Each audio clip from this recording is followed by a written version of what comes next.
ഒഡീഷയിൽ കന്യാസ്ത്രീകളും വൈദികരും ആക്രമിക്കപ്പെട്ട സംഭവത്തെ ശക്തമായി അപലപിച്ച് CBCI അധ്യക്ഷൻ മാർ ആൻഡ്രൂസ് താഴത്ത്. ആക്രമിക്കപ്പെടുന്നത് ന്യൂനപക്ഷമല്ല, രാജ്യത്തിന്റെ ഭരണഘടനയും സ്വാതന്ത്ര്യവുമാണെന്നും മാർ ആൻഡ്രൂസ് താഴത്ത് പറഞ്ഞു. വിവരങ്ങളുമായി പ്രസാദ് കാളിദാസൻ ചേരുന്നു. പ്രസാദ്, വിവരങ്ങൾ.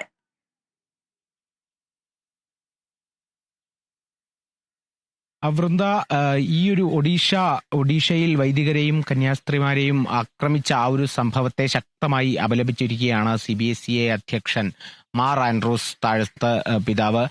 ഇതിനെ സംബന്ധിച്ച് അദ്ദേഹം കൃത്യമായി വൈദികരെ വിളിച്ച് സംസാരിച്ചു എന്നുള്ളതും കൂടിയാണ് വ്യക്തമാക്കിയത്. 2 ദിവസം മുമ്പ് കഴിഞ്ഞ ദിവസം നടന്ന ഒരു സംഭവമാണ്.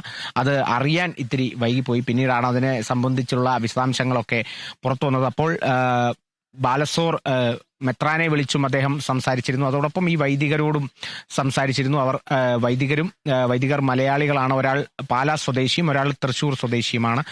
അവരെ സംബന്ധിച്ച് അവരോട് വ്യക്തമായ വിവരങ്ങൾ ചോദിച്ചപ്പോൾ കൃത്യമായ വിവരങ്ങൾ കിട്ടി. എന്നാൽ അതിലൊരു ശാരീരികമായൊരു മർദ്ദനം ഉണ്ടായിട്ടില്ല എന്നുള്ളതാണ് പറഞ്ഞത്. എന്നാൽ വെർബൽ അറ്റാക്ക്, അതായത് വാക്കുകളാൽ വലിയ രീതിയിൽ അധിക്ഷേപിച്ചു എന്നുള്ളതും കൂടിയാണ്. മതപരിവർത്തനം നടത്താനായിട്ടാണ് നിങ്ങൾ ഇവിടെ എത്തിയത് എന്നുള്ളതാണ് അവർ, ഈ ബജ്റംഗ് ദൾ പ്രവർത്തകർ, ഇവരെ വണ്ടി നിർത്തി ഇവരോട് ചോദിച്ചത്. അതോടൊപ്പം തന്നെ അവരുടെ കാറ്റഴിച്ചു വിടുകയും ശേഷം ഇത്തരത്തിലുള്ള ചില വെർബൽ അറ്റാക്കുകളും ഒക്കെ തന്നെ നടത്തിയിരിക്കുന്നു എന്നുള്ളതൊക്കെയാണ് ഈ വൈദികരും ഒപ്പം തന്നെ ഈ ഒരു കന്യാസ്ത്രീകളും ഒക്കെ തന്നെ വ്യക്തമാക്കിയത്.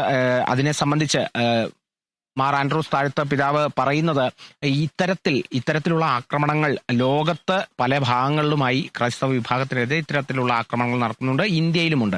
എന്നാൽ ഇന്ത്യയിൽ ഇപ്പോൾ ഇത്തരത്തിലുള്ള ഈ ആക്രമണങ്ങൾ പെരുകി വരുന്നതിന് പിന്നിൽ ആക്രമിക്കപ്പെടുന്നത് കേവലം ഒരു ന്യൂനപക്ഷമല്ല, ഇന്ത്യൻ ഭരണഘടന തന്നെയാണ്. അതിനെതിരെ ശക്തമായ നടപടികൾ രാജ്യത്തെ സർക്കാരുകൾ, സംസ്ഥാന സർക്കാരുകൾ, അത് ഒഡീഷയായിക്കോട്ടെ, അതോടൊപ്പം തന്നെ ഇന്ത്യയുടെ പല ഭാഗങ്ങളിലും നമ്മൾ കുറച്ച് നാൾ മുമ്പും അത്തരത്തിലുള്ള വാർത്തകൾ കേട്ടിരുന്നു. അപ്പോൾ എല്ലാ സർക്കാരുകളും ഇതിനെ സംബന്ധിച്ച് ശക്തമായ നടപടി സ്വീകരിക്കണം എന്നുള്ളതും കൂടിയാണ് മാർ ആൻഡ്രൂസ് താഴത്ത് പിതാവ് പറഞ്ഞത്. അതോടൊപ്പം തന്നെ ഇത്തരത്തിൽ കേന്ദ്ര സർക്കാരുകൾ അല്ലെങ്കിൽ പ്രൈം മിനിസ്റ്ററുടെ ഭാഗത്തുനിന്നും പ്രധാനമന്ത്രിയുടെ ഭാഗത്തുനിന്നും ഒക്കെ മുമ്പും സഹായം തങ്ങൾ അഭ്യർത്ഥിച്ചിട്ടുണ്ട്.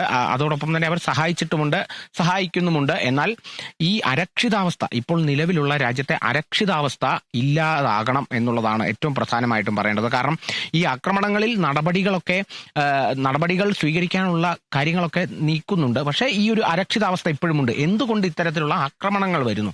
അപ്പോൾ ആ ആക്രമണങ്ങൾ ഉണ്ടാകാതിരിക്കാനുള്ള സാധ്യതകൾ ഇല്ലാതാക്കുക, അരക്ഷിതാവസ്ഥ ഇല്ലാതാക്കുക എന്നുള്ളതും കൂടിയാണ് CBCI അധ്യക്ഷൻ മാർ ആൻഡ്രൂസ് താഴത്ത് പിതാവ് വ്യക്തമാക്കിയിരിക്കുന്നത്. ശരി, കാളിദാസൻ.